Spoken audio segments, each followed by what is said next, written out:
For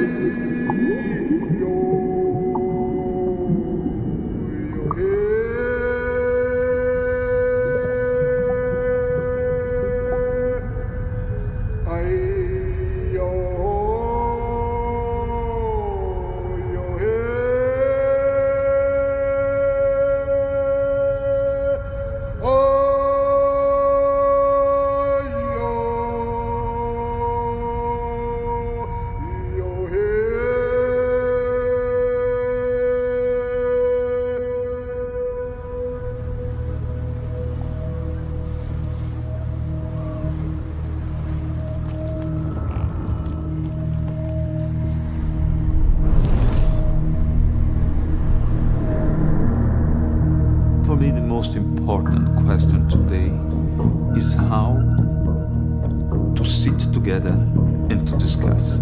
Not a one, two person to see what's supposed to all us on this planet. Start to raise the questions about what's important. Are you bending the truth of climate change? Why are African states less developed than Western states? And what I'd like to know is the proper balance between Jewish values and other values in a democracy. I have a few questions. Why do they dislike Americans? My biggest question is, how does an individual relate to the group in the 21st century?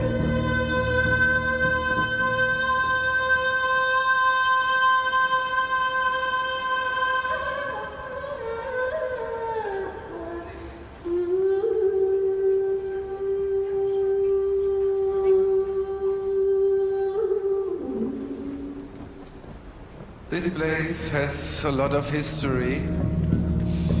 And this place is, used to burn books of people who speak things other people don't like to know. And maybe that's why we come here to August Bebelplatz in the middle of Berlin, where books got burned, their thoughts got burned, their freedom of speech got burned here.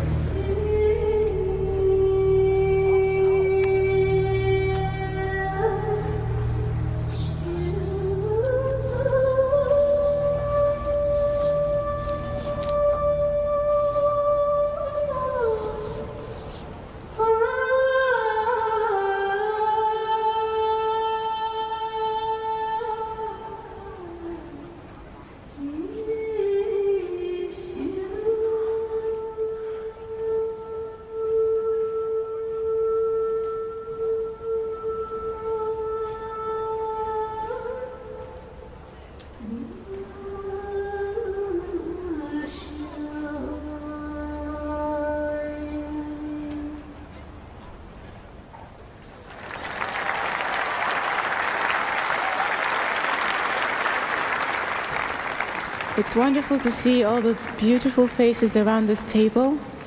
We have a long day ahead of us, so we're going to go right into the program. Today, we ask and we begin to discover answers to 100 questions chosen from thousands donated by people from all around the world. We will ask them all over the course of the next 9 hours. Okay, so turn the camera a bit straight rather than that way. Please, thank you. Not so much, a little bit there, thank you.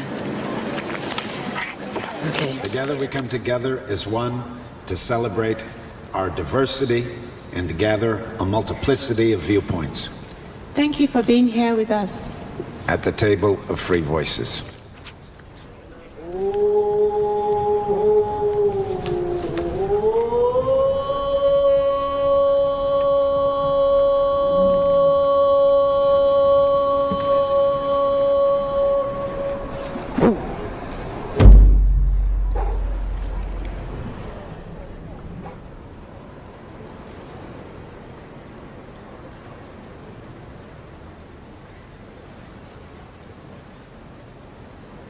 Question 1. From Anonymous, USA. What is today's most important unreported story?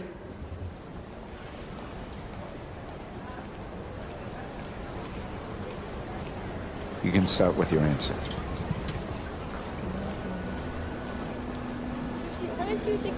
What ought to be reported today, and definitely does now, is how much life costs, the price of life on this planet.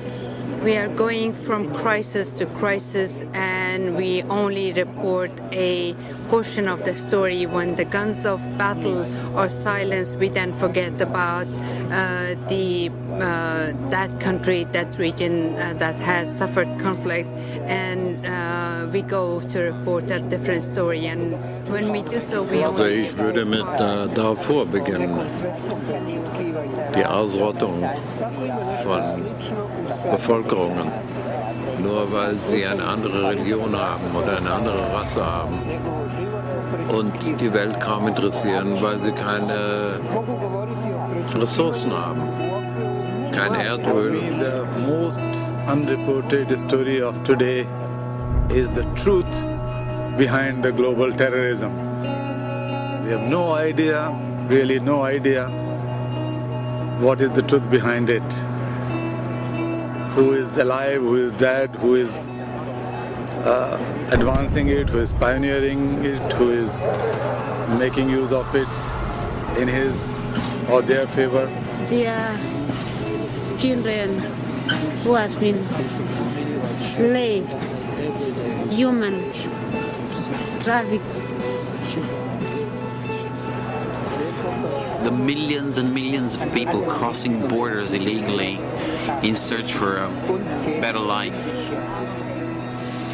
I think today's most important unreported story is the story of the young girl who died 10 minutes ago of malaria.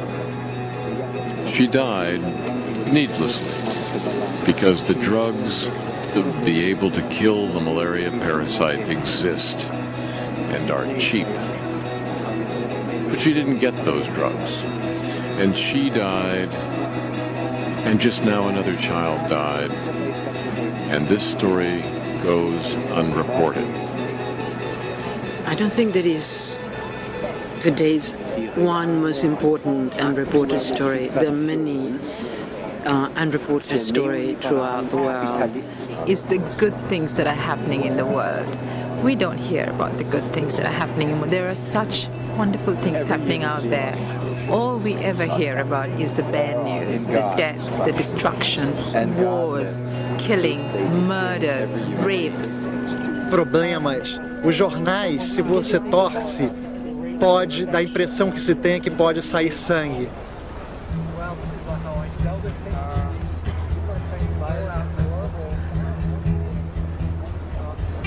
Thank you.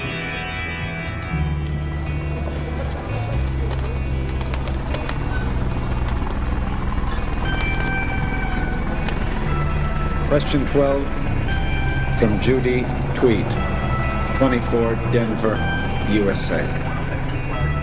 Should we have the right to choose where we live? Now that's an interesting question. I like it. A gente nasce, né? A gente nasce num ponto do planeta Terra. E se a gente não quer ficar ali, vai para outro lugar. Mas também, quando a gente vai para outro lugar, a gente é discriminado. Llegué hace 2 días y ya tengo que irme el 11 porque solo me dieron una visa de 4 días. Como colombiano, como ciudadano del mundo, no se me permite entrar a este paraíso, al paraíso del primer mundo, sino 4 días. Well, I believe, of course, we should have the right to choose where we live.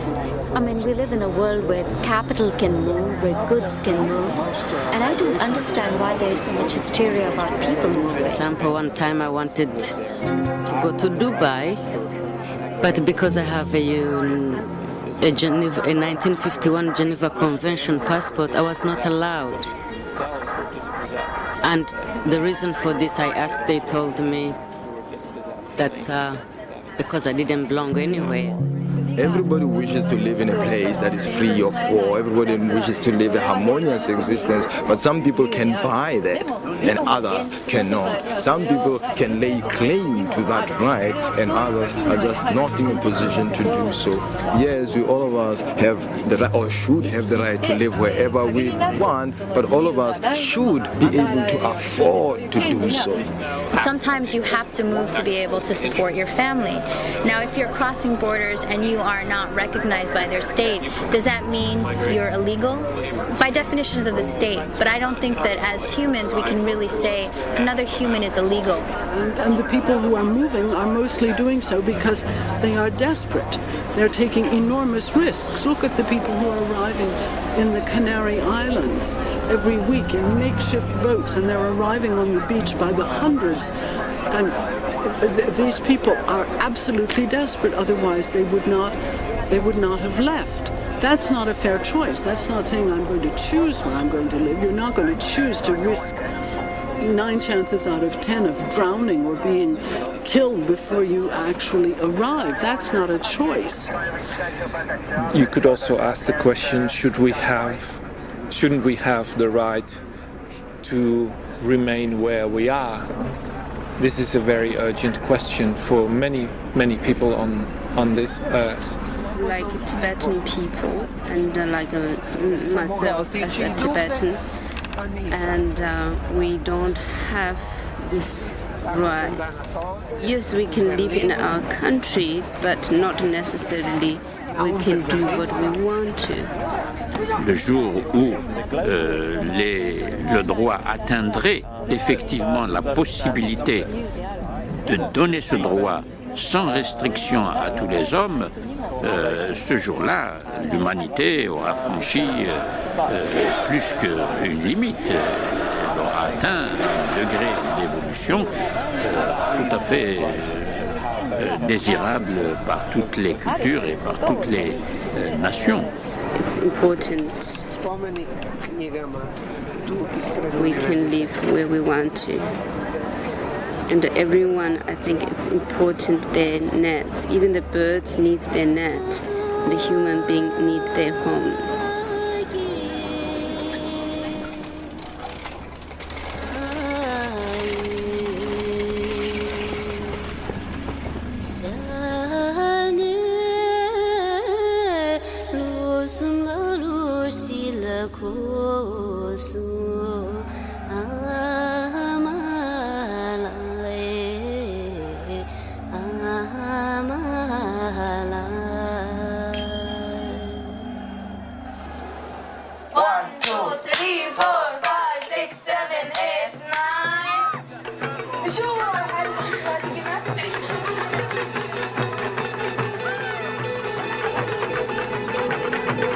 Question 19 from Claire McIntosh, 25, Brisbane, Australia. What are the basic dignities that each human being deserves, and why do we let so many people go without them? Basic dignity is human dignity, their pride, so they can have their head up, not head down. They don't have to be scared of anything. They're also, maybe they are living in a remote village in some part of developing countries. So what? They should be standing straight. We let so many people go without them, so we can let other people do what they do. Take lands, drop bombs, take water, control minds.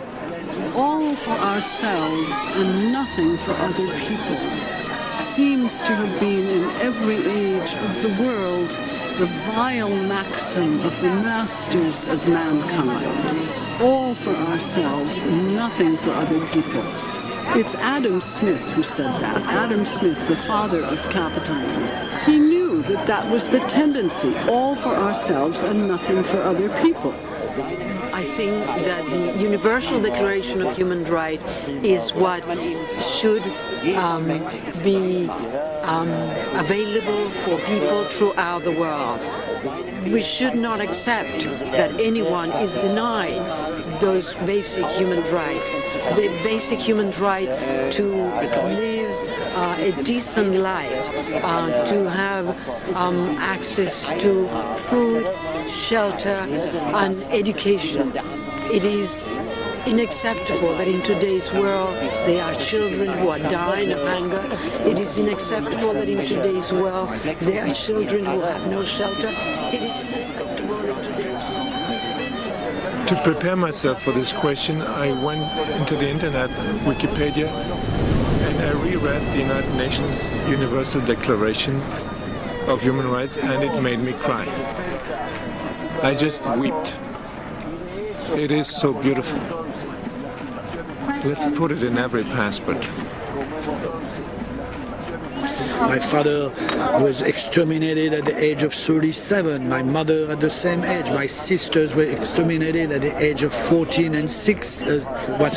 and 16. I survived, and life has become very precious for me. And I assume that it is also precious for every human being on this planet. And yet, it is often taken away for wrong reasons. We teach our children that our lives are worth more than other people's lives, outsiders, people with a different color skin than ours, people that have less than we do, people that don't speak the language that we do, people, the other people. What happens oftentimes is that those people are really seen as them and not us, and there's not much attention paid to or much concern for the basic rights and dignities of those people. But I think you have to think about what we means in this question. Who are we and who are they? The baby, when they cry, you cannot distinguish if it's a boy, a girl, what nationality, what religion is the religion of the mother. It's only one voice. Don't forget this. It's only one sound. We must remember. As if people really saw each other as their brother and really could imagine that each person out there was their child or their relative, it would be really different. Like if we could really open our hearts that wide. Ljudsko dostojanstvo mora da zadobije svako za sebe. Prethodno se mora odreći svake vrste samotlačenja politikom, ideologijom, religijom, nacionalističkom uskogrudošću. Eu venho da selva, onde passei a maior parte da minha vida, com tribos, onde a questão da liberdade é bem maior do que a liberdade que temos aqui. Não conheci seres mais livres do que eles, do que os povos indígenas. Não conheci.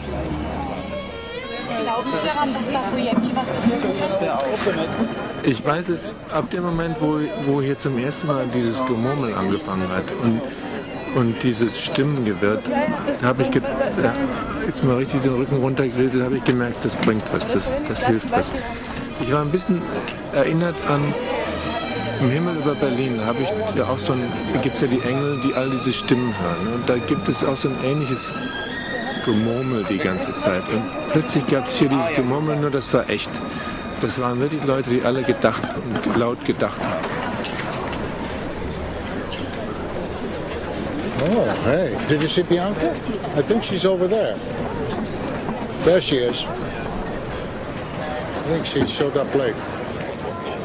If you can do me a big favor, don't move it when I'm talking, because that immediately, if you can do it before or after or when I stop talking, because if you do it when I do, then my concentration, which is very hard to have any. Do it when I get the notes from the other. Sure.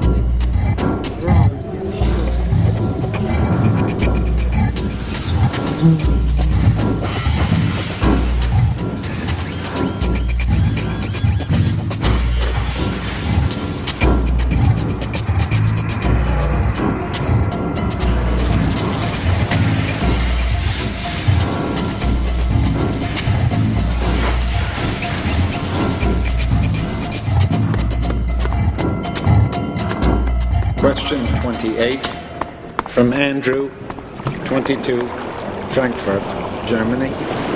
What if all Chinese people want a car? Please begin.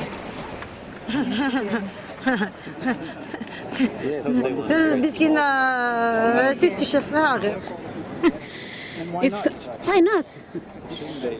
Why should they not? Everybody needs a car. Why to talk only about Chinese? And when you go to America, they have everybody, family has more than 3 cars. Oh, no, why Chinese? Everybody want a car. Everybody. There are a lot of Italian, French, and German people don't have a car and they want a car. What if all Indians want a car? What if all Africans want a car? Wenn alle Chinesen ein Auto haben wollen und dann noch dazu mit dem Ehrgeiz, möglichst starke, möglichst große, möglichst schnelle Autos zu fahren, dann wird sich der Himmel über der Welt verdunkeln. Not enough roads, many accidents, not enough car parking space, too much pollution. 如果中国人都要想买汽车的话，那将发生什么？那把德国人全部变成汽车工人，为中国人生产汽车，最后把德国人全部累倒，这是不可能发生的事情。 The car of today in the wealthy world utilizes 2 to 3% of the energy in the gas tank to actually move the driver. The rest is lost in moving the weight of the frame and the weight of the engine, lost in heat and friction. We've devised an enormously sophisticated set of very badly designed vehicles just to move one person from one place to another. Petroleum prices will continue their sharp upward movement. Economic chaos in the West at the most, or at the very least, the grim, inevitable realization that something has to be done about the excess consumption of these fossil fuels in the United States of America and other Western countries is going to be impressed on people's consciousness. China, for a long time, was a nation of bicycles. I'm encouraged that Chinese automakers are looking at the ecological impacts of the cars and working very hard on thinking about electric cars.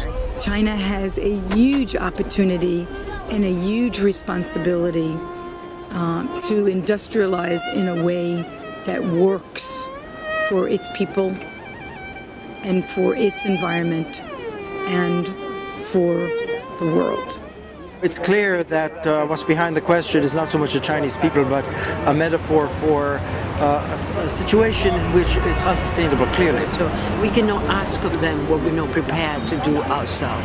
And what we need to do is that we should learn from our mistakes, from the way we have lived, from the irrational and the irresponsible way in which we have lived our life.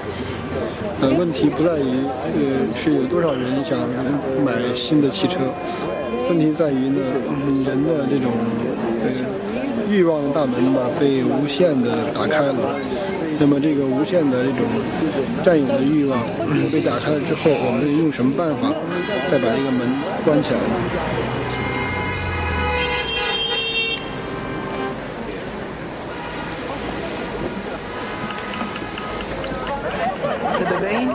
Tudo bem. Enjoying? Good. A little bit exhausted. Yeah. Wow. It's too much. Oh, yeah. This is just so cool to be here doing this. Is it? Yeah, I mean, this is where the Nazis burned the books. Oh, now I get it. Those stack of books are there because of that. Jesus, I didn't realize it. William. Hey. How many questions do you have now? After all these, so many questions. Eu estou falando tanto, estou falando tanto sobre os problemas. Estou mandando brasa. Am I doing okay? Question 33 is from the New York-based novelist Siri Husfeldt, who asks, I'm very curious to know, to find out how consumer culture actually influences, the personalities, the ways people live, the way they think inside themselves in a given culture. How it becomes part of us and what it means to be able to resist that visual and verbal culture. It seems to me is always reducing and simplifying reality into something that can be easily bought and sold.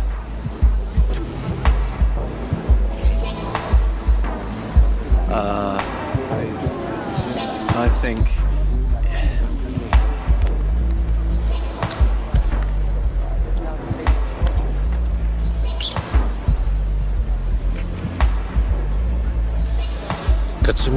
consumer culture, it functions to keep creating a desire in the society, in the community, that here is something new, here is something better, here is something the people, the man need nothing.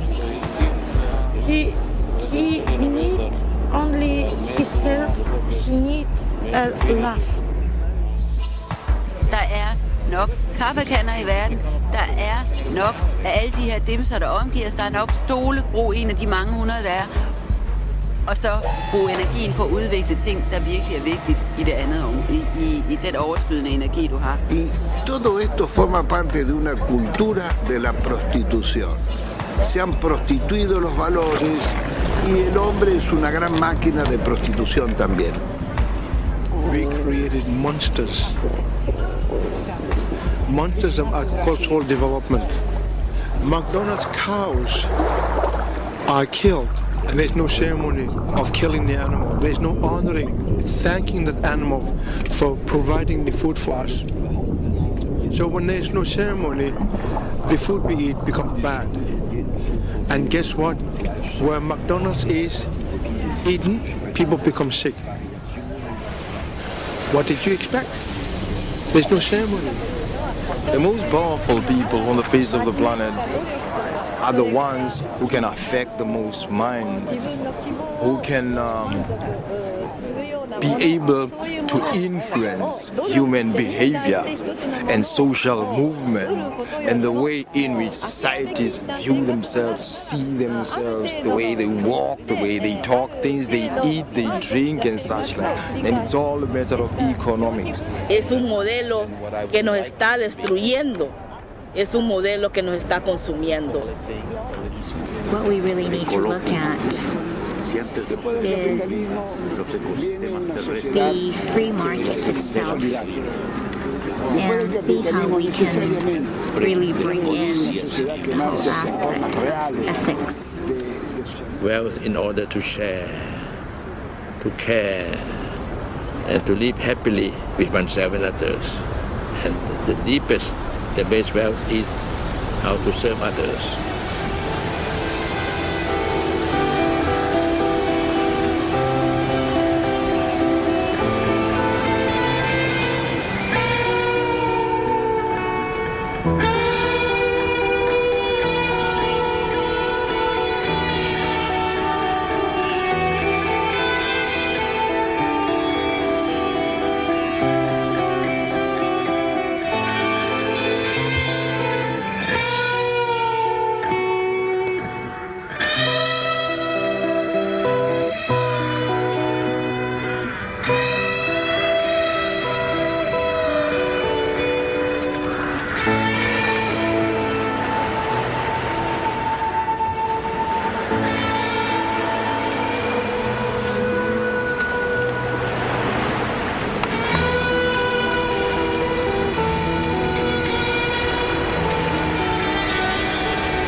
Question 37 is from Tom Henze, 30, Berlin, Germany.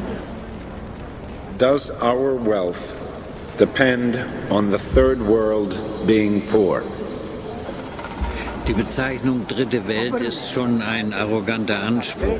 Es ist keine dritte Welt, sondern es ist auch eine Welt, die etwas anders entwickelt ist oder etwas in Entwicklung zurücksteht.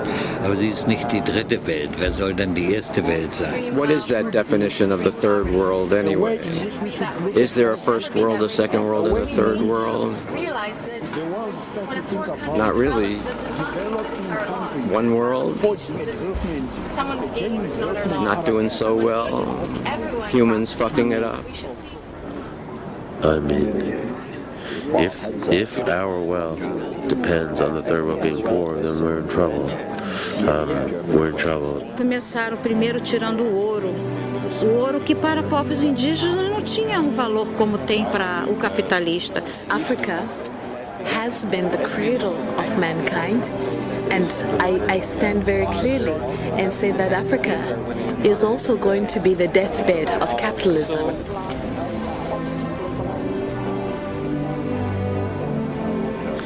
África espolhada, África terrível, África. É impossível falar da África sem sentir um certo aperto no coração. Those who are well fed never understand what it feels like to be hungry.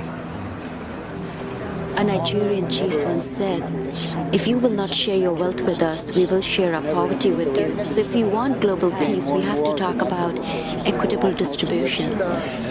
نحتاج أيضا إلى أن نفهم بأن كل الموارد هي مشتركة بين الجميع، وهي لمن يحتاجها أولا. الملكية الحقيقية هي ملكية الاحتياج، تتم عبر الاحتياج. حينما أحتاج كأسا من الماء فهو لي بقوة الحاجة وبقوة الاحتياج. Fair is not a word that you really hear in economics too much. There is a connection that we have to make as to the poverty of the people, the wealth of the land, and be observant as to where this wealth is going.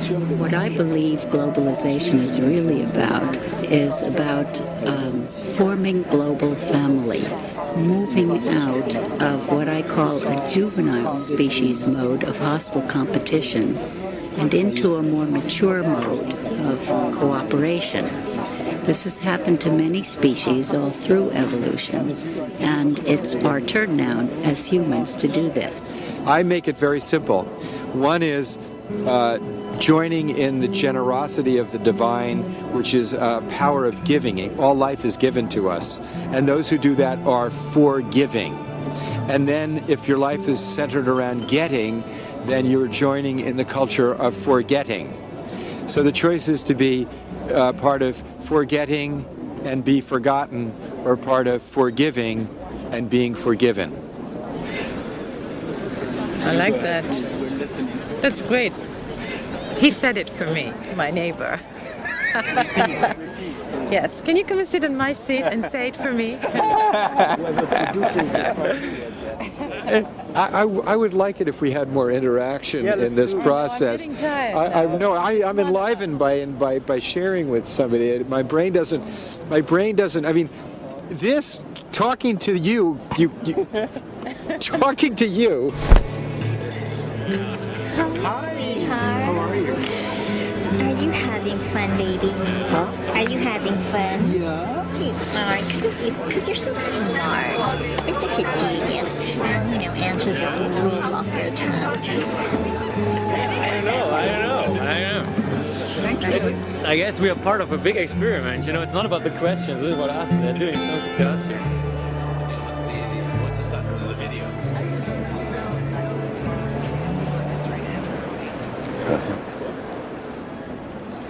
Thank you.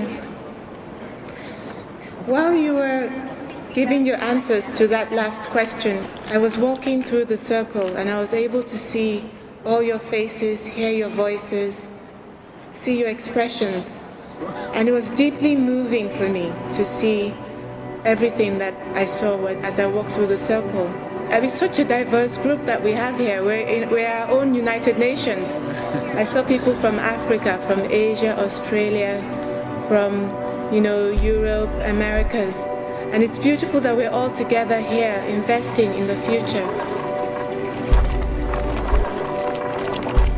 Question 41 from Adrian Meszaros, 30, Budapest, Hungary.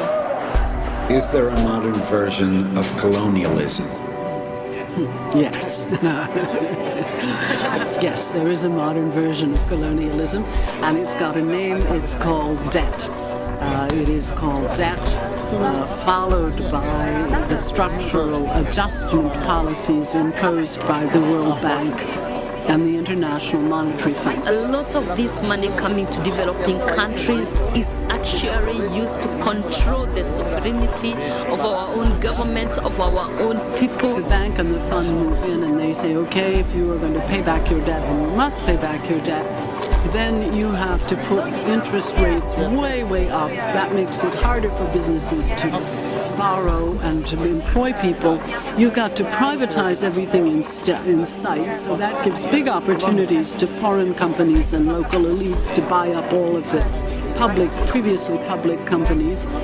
The United States of America was itself built on the decimation of entire people.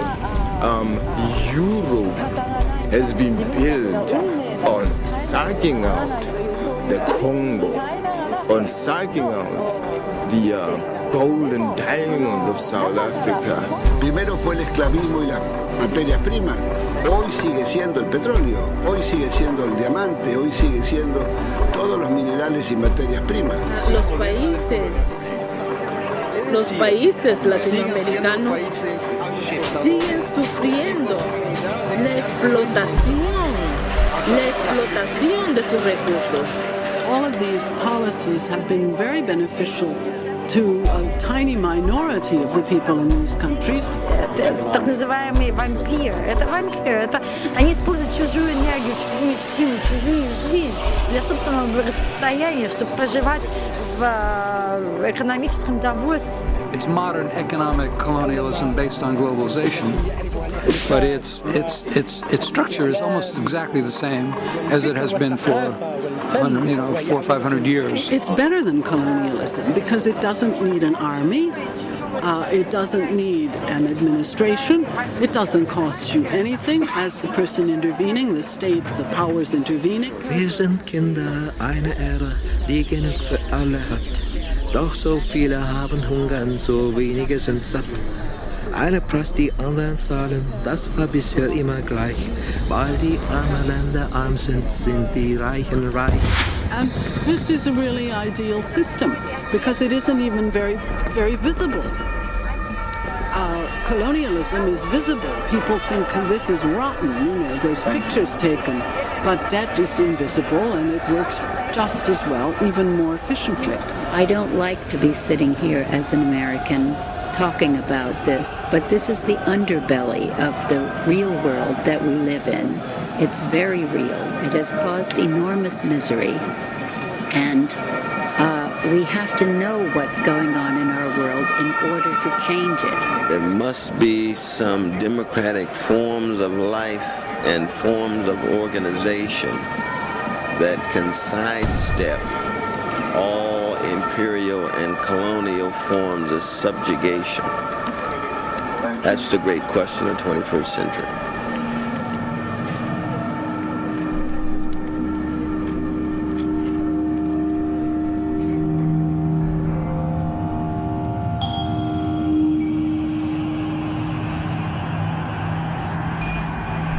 Question 45 from Katerina, 24, Germany. Why do we still believe more in nationality than in humanity? It is by the conditioning of mind that we are trained all the time, that you are part of national identity. That is how we see it. And within a nation, again, it gets down to smaller and smaller and smaller identities. And so we are fearful. we have been put into a framework to protect ourselves. We are so insecure. We do not know who is for us and who is not for us. And that has destroyed the humanity. أعطيك مثلا في العراق الآن أصبح في بلدي أنا من العراق أصبح أكثر البشر يلتصقون بأبناء عمومتهم أو بأبناء أخواتهم أو بأبناء المدينة الواحدة. سابقا لم يكن نسأل من هو، من أين أتى هذا الشخص، من أي مدينة، من أي قبيلة، من أي عائلة، نصادقه ونذهب. It is security, psychological security, that enables people to feel an expanded sense of self, that enables them to respect difference. It is when people feel frightened, scared, cut off, that intolerance grows. And in the nation states today, people are being manipulated through the mass media to learn to hate the other whom they have never met. We live in a world where we have been conditioned to be tribal, to be nativist, to be nationalist. Of course, it's important to understand that nationalism is really fanaticism. Moi, je pense qu'en chacun de nous, il y a un dictateur raciste. Je suis persuadé de ça.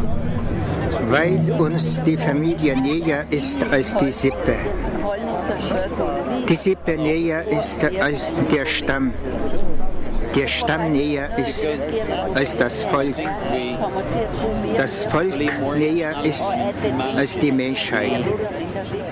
I, for one, don't believe in nationality at all, and I think more and more of us in the 21st century, children of the world of possibility, children of the future tense, perhaps, live in the passageways between nations, between cultures and between categories, outside the traditional definitions, and our affiliations are not to nations or to the traditional order, but to something beyond that. I believe that to a certain extent, the concept of nationality is beginning to erode as we turn into a kind of genuinely transnational people. Sometimes the worst enemy is our own perception. Thank you.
South Africa.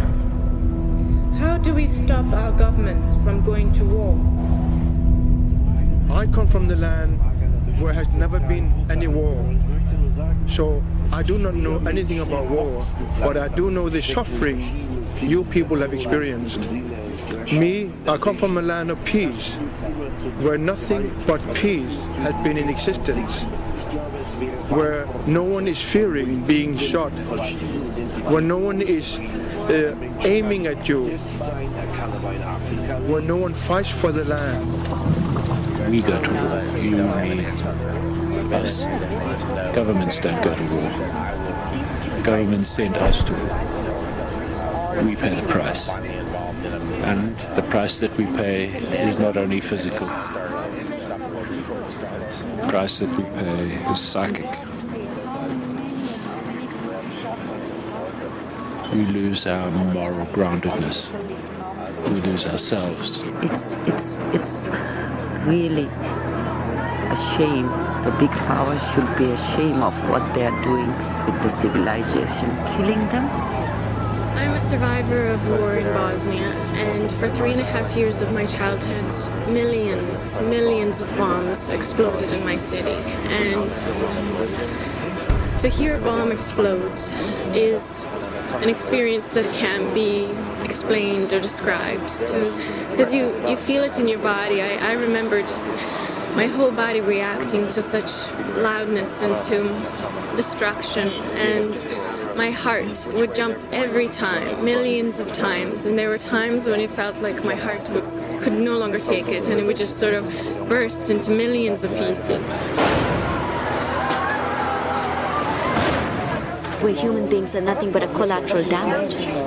We're not talking about numbers, we're not talking about lives destroyed, we're not talking about families destroyed, but we're basically talking about just collateral damage. It's just numbing, because we're not seeing a face, it is distant.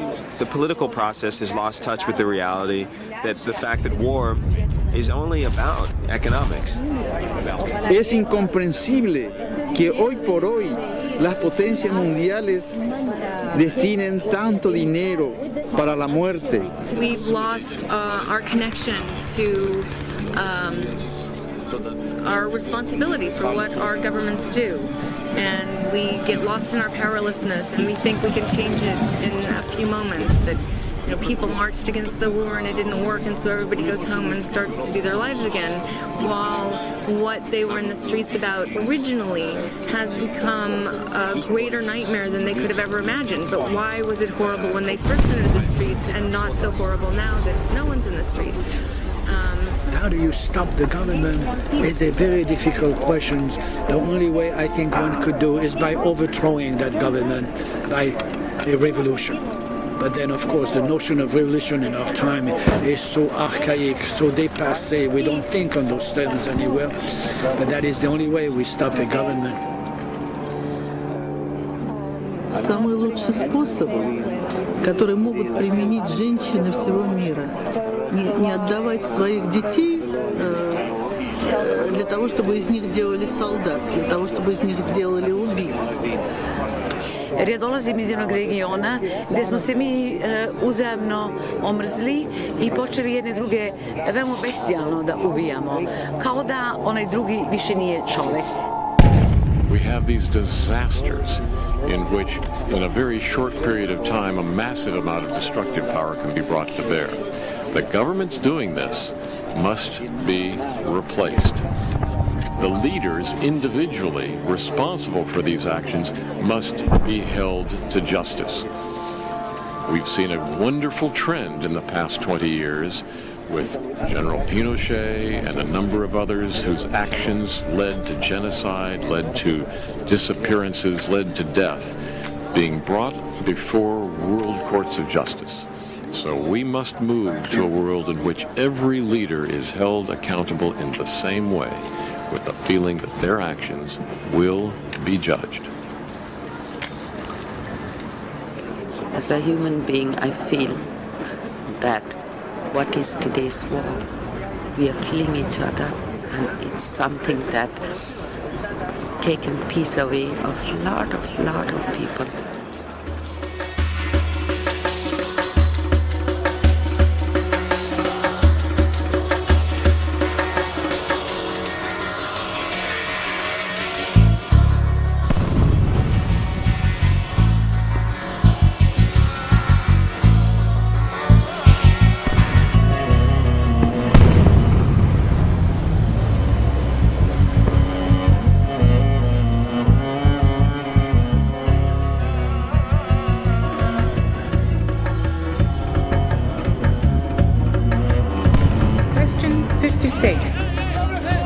From Moise Marabou, 23, Agadez, Niger.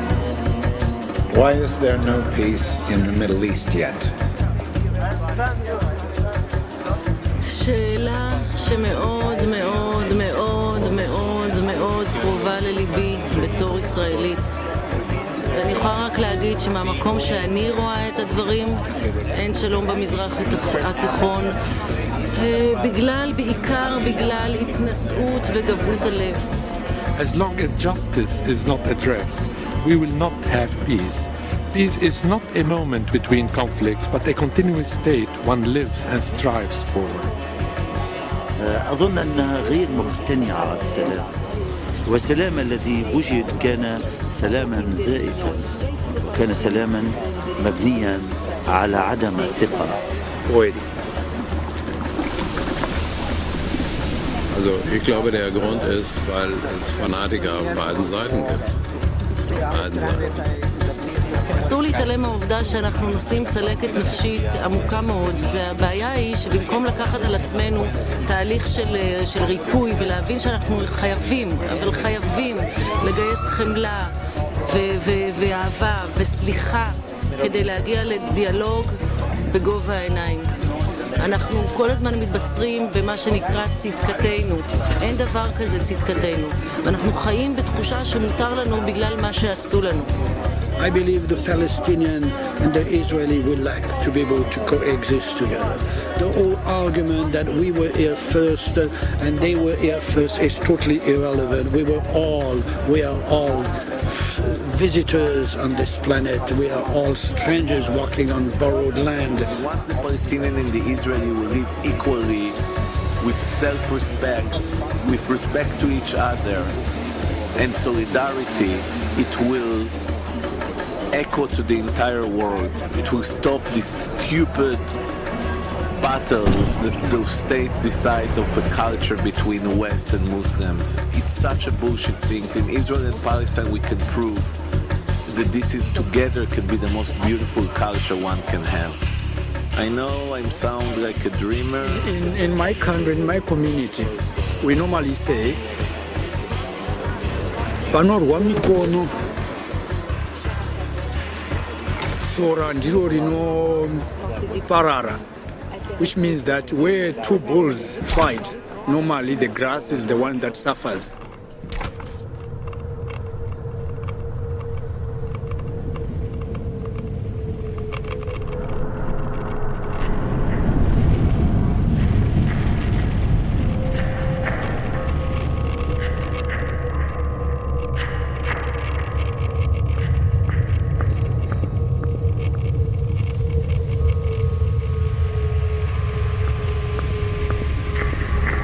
Question 61 from Wolfgang Jost, 23, Berlin, Germany. Why is an Iranian nuclear bomb supposed to be more dangerous than an American, Israeli, or French? Let us not ask this question in America or France or Israel, but let us ask this question in Algeria or in Iraq or in Lebanon and in Palestine, or even Japan. August 7, 1945, American dropped a bomb on Hiroshima. Some 100,000 people have been killed, children in school, primary school, civilian. And the killing went on for the years because of the atomic consequences. Who has been using really those bombs practically? Until now, just USA. Iran pledges, promises to destroy Israel. And there was no doubt that if Iran were to have a nuclear bomb, it will keep its promise. Israel's bombs, where do they come from? We make those. We sell them to Israel. the American, Israeli, and French bombs should be eliminated. France and the United States have a legal obligation to do so under the Nuclear Non-Proliferation Treaty, and Israel has a security interest in really resolving the conflicts in its region through nonviolent means. Because eventually, as long as some have nuclear weapons, others will want them. As long as they want them, at some point they will get them. And as long as they exist, it's inevitable that either through accident or design they will be used. Any use is catastrophic. Therefore, they must be universally abolished. Why do we have to have a nuclear bomb? We shouldn't be. If we were to start all over again, I think no one would say that it was a good idea to build nuclear bombs. Yeah. Insane. Who would we be if we didn't live in the shadow of the atomic bomb? I think we would be very different people. Would we live in this sense of fear that is manipulated by external powers so easily? Would we still be allowing the level of violence that we allow? I don't think so. I think we could have found some wonderful ways to deal with conflict that wasn't violence, and I do think that who we are in the 21st century has deeply been affected by the technological advances in weaponry, and I don't think we fully understand what that's done to our humanity, what it's done even just to American citizens to have used the atomic bomb. I think that contributes to how kind of violent our own inner natures is. It's contributed to the level of depression, the level of addictions, the disconnect and denial, and yeah, I think it would be a very different world.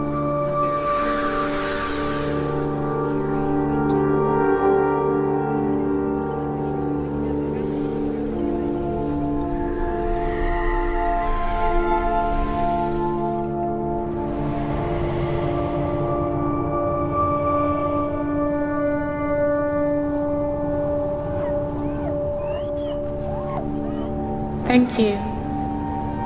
Question 62 is from the writer and activist Arundhati Roy.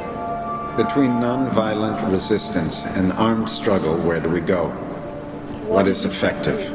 What is the right thing to do? Or do we need a biodiversity Do we need resistance? a biodiversity of resistance? Arundhati, if you could sit here and hear this murmur and see all these faces. I like the name biodiversity of resistance. This is a great question, and I'm not sure that we are the one to answer. Yeah, I would prefer to say that I prefer a non-violence resistance. Yeah, I wish this resistance would make it. But we are not the one who choose the resistance of the oppressed. We certainly need a variety of forms of resistance. Armed struggle must be the last resort. It must be something that we are very, very mindful of and oftentimes suspicious of, and yet there are conditions under which armed struggle becomes necessary. For the most part, we must deploy all forms of nonviolent resistance and struggle, understanding nonviolence as something active, as something that's vital and vibrant, something that requires our sacrifice, our suffering, something that allows us to accent the best in ourselves and the best in others. The struggle for change, in every single place where struggle has been successful, has employed what you term a biodiversity of tactics, from nonviolent resistance to political organizing to speech making to armed struggle.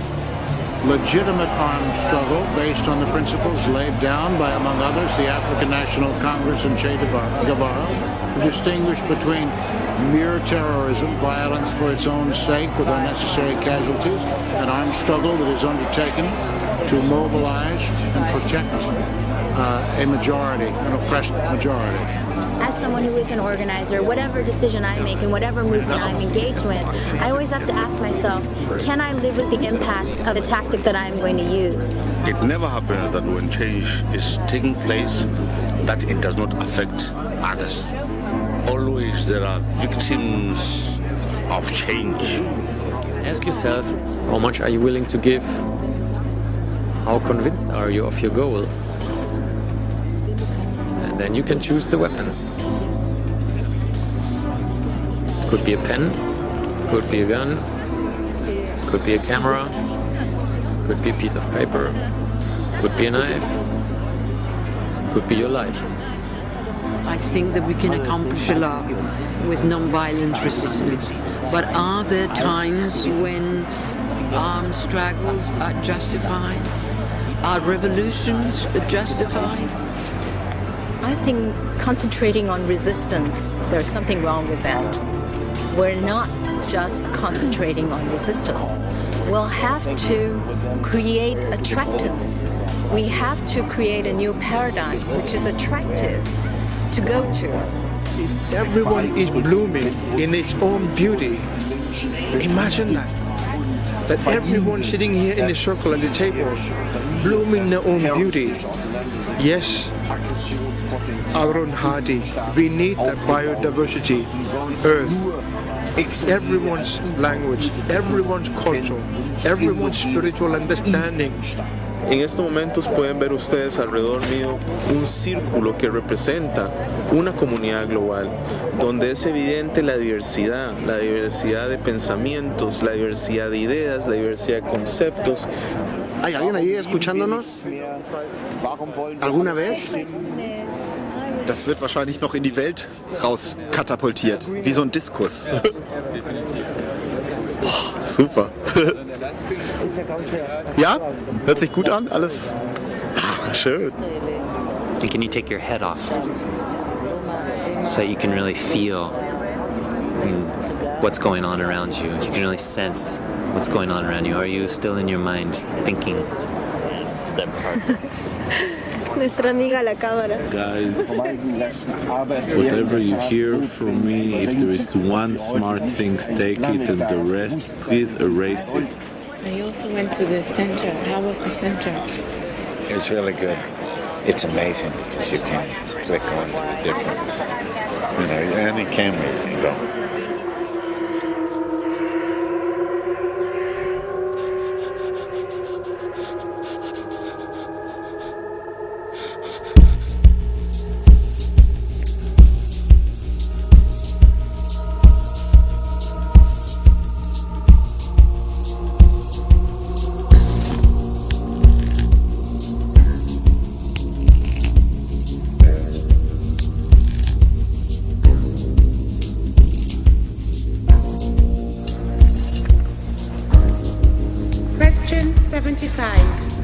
From Sarah Francis, 35, Dublin, Ireland. What does courage mean now? I think courage is something I appreciate of a person so much. I mean, people, I salute the people who has courage. Courage is something to make you continue to live day-to-day life. Courage is something, it's step by step you go up. It takes courage to be a human being. It takes courage to be. Einsamkeit ist Mut, Hermetik, totale Neutralität, sich, seiner selbst unsicher zu sein, ist Mut.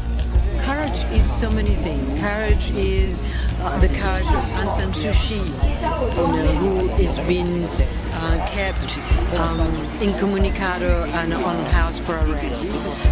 Courage is the courage of the young students in Tiananmen Square. We risk our lives in different ways. Well, I've never really risked mine, so I can't say. I've never lived in truly dangerous situations the way so many people around this table have done. Well, to put it quite simply, I'm willing to die. Yes, I'm willing to die. I have the courage to take the risk to die, to defend who I am and what I'm doing. Well, I mean, we're sitting in a square where the adventure of Nazism took over this beautiful country of Germany and distorted the laws of justice in a most gross and horrific fashion. Imagine the courage of people that broke the laws of the state to honor the higher law of caring for human life. 你知道中国的劳改相当于苏联的古拉格，相当于德国的集中营，大概4、5千万人都在里面受死的幸运。我自己在里边待了19年，19年以后我到美国来，我也不想谈这些事情，但是最后还是起来了，因为人的生命就这一次。 ¿Qué hubiera sido la Argentina sin el coraje de las madres de Plaza de Mayo, que frente a la dictadura del terrorismo de los generales Videla, Macera y Agosti, que hacían desaparecer miles de personas y las arrojaban al mar? ¿Qué hubiera sido de nosotros sin la lección de coraje de esas madres que frente a la Casa de Gobierno todos los jueves desfilaban con los retratos de sus hijos desaparecidos? Coraje significa comprender de que esos poderes no son invencibles, como están demostrando pueblos en el mundo, que con coraje, con indignación, han logrado expulsar transnacionales de sus países, han logrado voltear, tumbar gobiernos. That courage has everything to do with looking the future into the face, always acknowledging an element of the unknown, but believing that if one sacrifices, if one suffers, if one takes the risk and allows oneself to be vulnerable, that one can still make a difference. Il faut garder ça en tête et ça devrait nous rendre d'autant plus radicaux et motivés que nous ne risquons pas notre vie, parfois que des ennuis, un peu d'ostracisme, un peu moins de bien-être. Courage is also not just about changing this world. It is really also about ensuring that the present-day world does not change me.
Question 78 from Nancy Clemens, 57, Cameron, Missouri, USA. What can I do and tell others to do to stop global warming? What can I do and tell others to do to stop global warming? Please begin.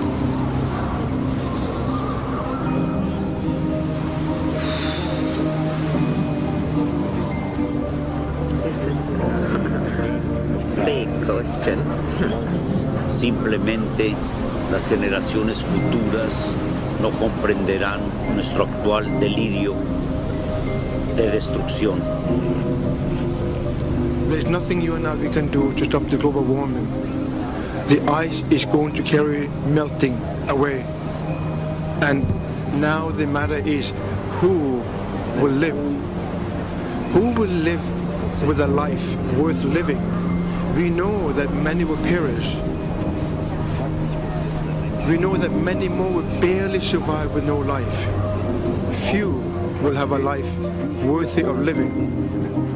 I pray to the Great One and ask Him again and pray again that you and me will be able to have a life worthy of living. Because no matter what you and I do today, there's no way of returning. The ice will carry on melting until it ceases to exist. Actually, we can't stop global warming anymore.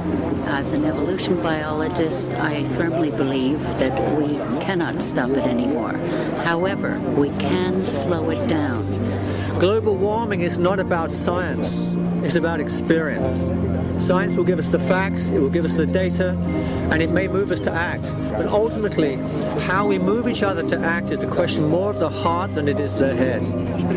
Yeah, well, I guess that we're all part of the problem, but we also could be part of the solution. And I mean, for myself, I could make a contribution by stop driving my car.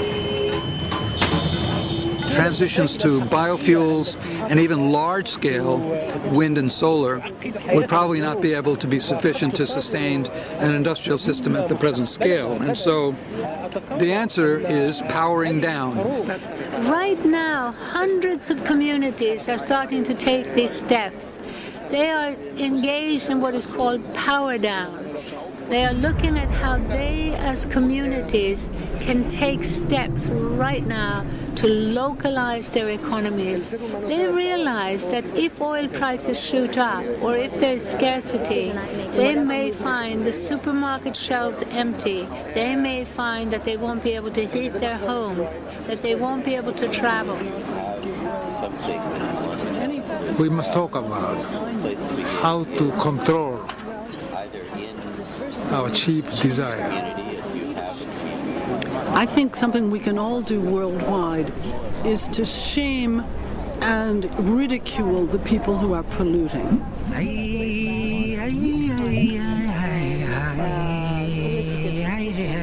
Es wird keinen Notstand geben. Wir sind ja seit Jahrtausenden im Ausnahmezustand. 私たちは錯覚を起こす。それは国が、政治が、宗教、人種が、民族が作り上げられていると思うけど、本来はそうではないのです。人類一人一人の意識の問題であるのです。I don't believe in humankind. No, I don't. I tell you, I'm embarrassed to belong to that race.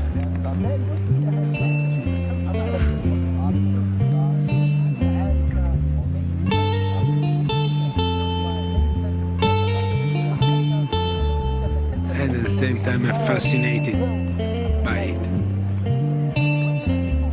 La bella e la bestia.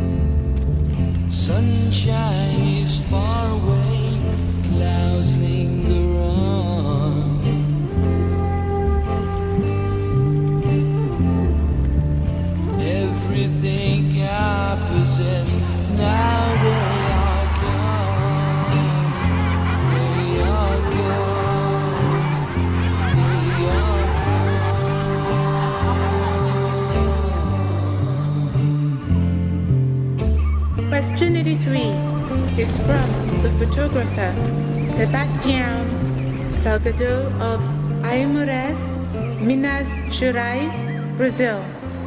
Can a person be perceptive enough to see our planet in a way that tells them that they too are part of nature? We all start seeing clearer and clearer the damage done. We see it at our doorsteps. We see and feel the climate changes, the droughts and the flooding, the storms and the heat. We breathe the bad air. We suffer from allergies. We miss the taste in food. We watch the forests die. The animals and plants endangered and disappearing. And more of us understand that the planet does not belong to us, but that we belong to the earth. Since the 20th century, when man was able to escape gravity and move into space, we've had pictures, beautiful pictures of our planet, the little bluish globe that floats into the universe. And as you look at those pictures, you become almost sentimental and think, I live on this planet. I am part of this planet. Go out in a field and lie down at night and look down into the stars. Pretend that gravity has you glued to the bottom of the planet, because how do you know which way is up? The reason why little children love animals is because we have co-evolved with the rest of creation. We have lived close to nature for almost all our evolution. This little bleak modern life, cut off from the earth, cut off from other animals, and cut off from one another, has only happened because we have also become cut off from ourselves, from our own hearts, from our own bodies. Nature makes the most sophisticated materials on the planet out of carbohydrates. We too can learn how to do that, but we have thought ourselves to be superior to nature. We haven't looked at her 4.5 billion years of experience in incredible technologies. Take a wasp nest. It's a building that hangs from a single thread, made of materials so light that it can hold 300 times its own weight in inhabitants. Can we learn to make buildings like that? Can we grow skyscrapers from the bottom up the way a reed grows, by building new cells at the bottom of it and pushing itself upward? We have so much to learn from nature. אבל אם אנחנו נשתווה עם הטבע גם בדרגת המדבר, בבחירה החופשית שלנו, במאמץ האישי שלנו, אז בזה אנחנו נגיע לאיזון מכל הטבע ונהיה כמו כל הטבע. אנחנו נרגיש אז נצחיות, שלמות, הרמוניה, מה שיש בכל הטבע חוץ מהיהודי שלנו. וכך אנחנו מרגישים לא את הטבע, אנחנו מרגישים את ההפכיות שלנו ממנה. Everything we eat, everything we wear, all our houses, all our objects come from the living earth. So learning how to live from that earth in a way that is sustainable is not utopian, is not a dream. What stands between us and that possibility is the idea that it can't be done, the idea that they are too powerful, that corporations can't change, that the idea that people don't want change, the idea that all of this comes from innate human greed, that it comes from overpopulation, the planet is too crowded, therefore it's not possible to provide for people. All of these are myths that need to be reassessed, assumptions that need to be rethought.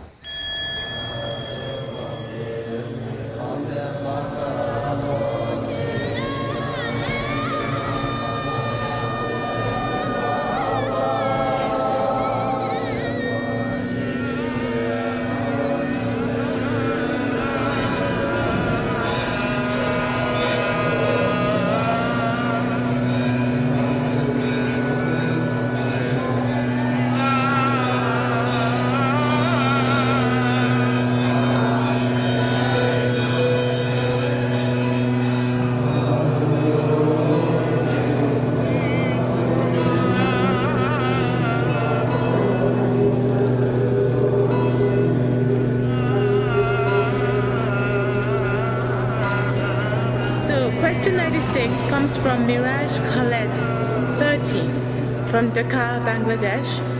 What is God's religion? She asks. What is God's religion? Please begin. I loved that question when I saw it because I think this is very perceptive. ¿Cuál Dios? ¿Cuál religión? What God? Who's God? Whichever way we want to take it, we must respect how others see this word God. Que Dios es una manera que uno tiene de crearse ciertos arquetipos, ciertas expectativas, ciertos objetivos. God is isness. God is spirit. God is not religion. God doesn't have a religion. No existe Dios. I think the religion of my goddess is reflected in every corner of the world, in every leaf, in every speck of dirt, in every flower. No, I don't believe that God has a religion. I think that religion is a profoundly human phenomena. And when we talk about God having a religion, you can be rest assured that you're talking about some human construction, some human creation. What we project onto Him. Eu sou do amor, eu sou do universo, eu sou Deus em ação. Es gibt keinen Gott. Gott ist ein Symbol für etwas, was wir nicht in Sprache fassen können. Und deshalb gibt es auch keine Religion Gottes. Gott, muss man sich vorstellen, ist etwas, das nicht ein Nichtwissen ist, sondern das überhaupt außerhalb unseres Wissens ist, das nicht die Qualität der Wissbarkeit hat. Es ist etwas so, wie wenn wir die Frage stellen, was ist die Farbe eines Kreises? Ist er rot, grün oder blau? Nein, er ist weder blau noch rot noch grün. Er ist auch nicht farblos. Die Frage nach der Farbe des Kreises ist unsinnig, weil ein Kreis kennt nicht die Farbe. Das sehen viele nicht ein. Sie nehmen einen Stift aus ihrer Tasche, malen einen Kreis auf ein Papier und sagen, sieh mal, dieser Kreis ist doch blau. Ja, der von uns gemalte Kreis ist blau. Aber die Farbe, die kommt von meinem Stift und nicht von dem Kreis. Die Farbe des Stiftes ist die Religion, mit der wir das Göttliche ausdrücken. Aber den Kreis selbst können wir nicht zeichnen. Es ist etwas, was mit Farbe nichts zu tun hat. Und es gibt so viele Religionen, wie es Farben gibt, mit denen ich einen Kreis male. I really like that one. I'm someone that believes in God, but I believe, all I know about God is there is a God and it isn't me. That's all I've been able to figure out so far. Don't you think God is in you as well? Oh, absolutely, absolutely. Most of my whole thing of spirituality is like, I'm a recovering heroin addict. I haven't met God yet. If I meet one day, then I will ask him the questions.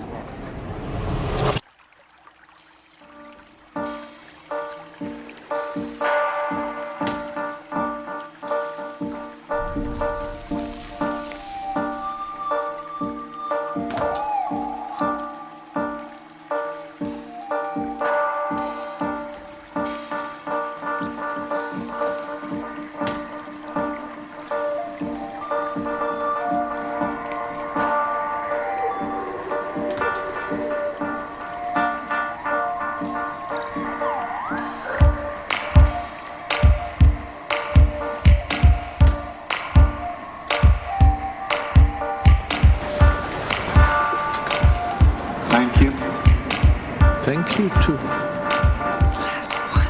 Question. 100. 100.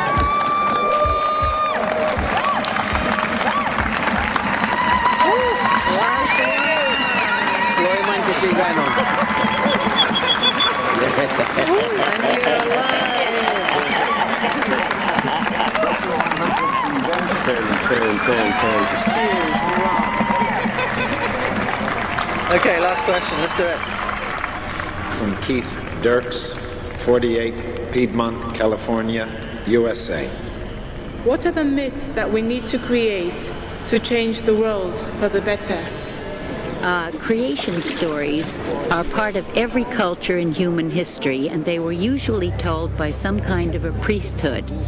But now science tells the creation story. It's been elevated to that status of priesthood that gets to tell the big story to the culture. What story is it telling us? That we live in a non-living, purposeless universe running down by entropy. Oh, how cheery is that for a creation story? And then we add in that evolution on this planet is about the survival of the fittest, about an endless competition in scarcity, and that you have to get what you can while you can and beat the other guy to it. Now, this is a totally depressing creation story, a universe running down meaninglessly.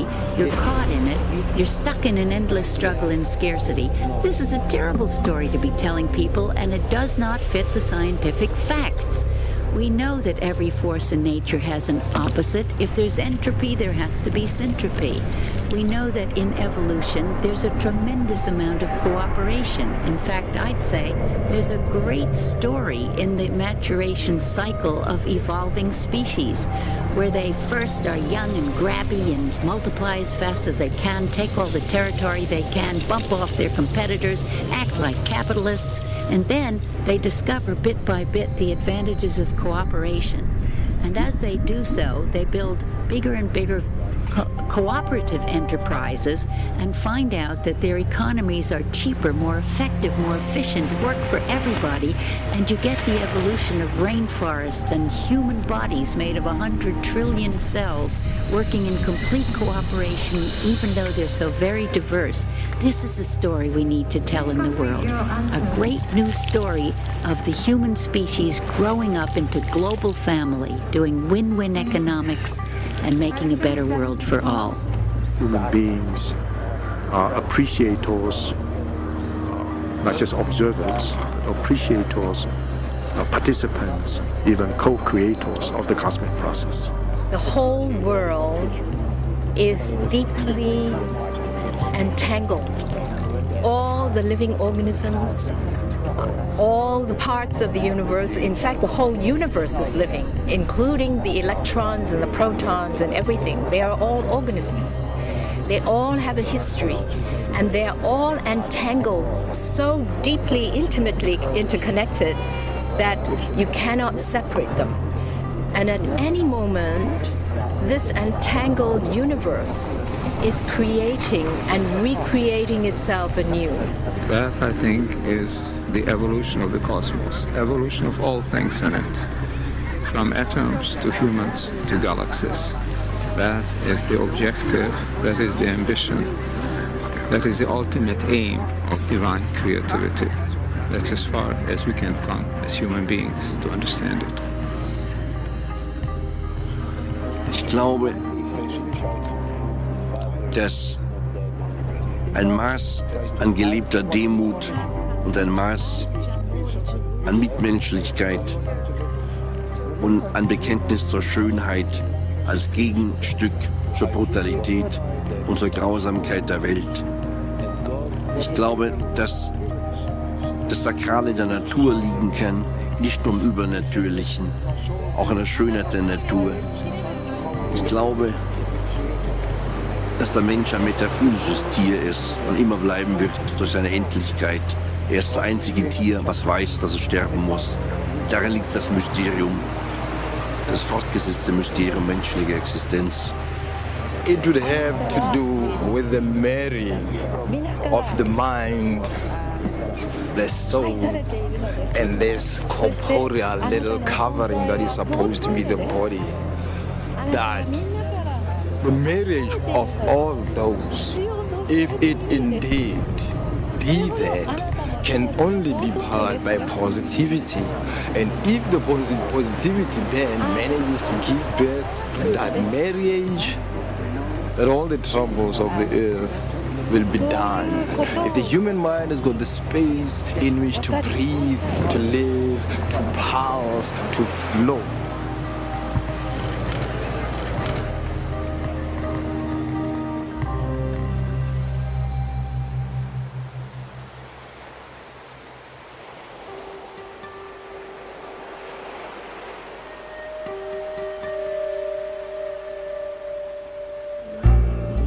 is gonna ever listen to all of this? Because we are 112, there's 100 questions. Let's say that's 11,200. Let's say only 2 minutes each time, that's 22,000 minutes. You know what that is? That is 500, that's 300 days. Okay, it's finished. C'est fini, hein?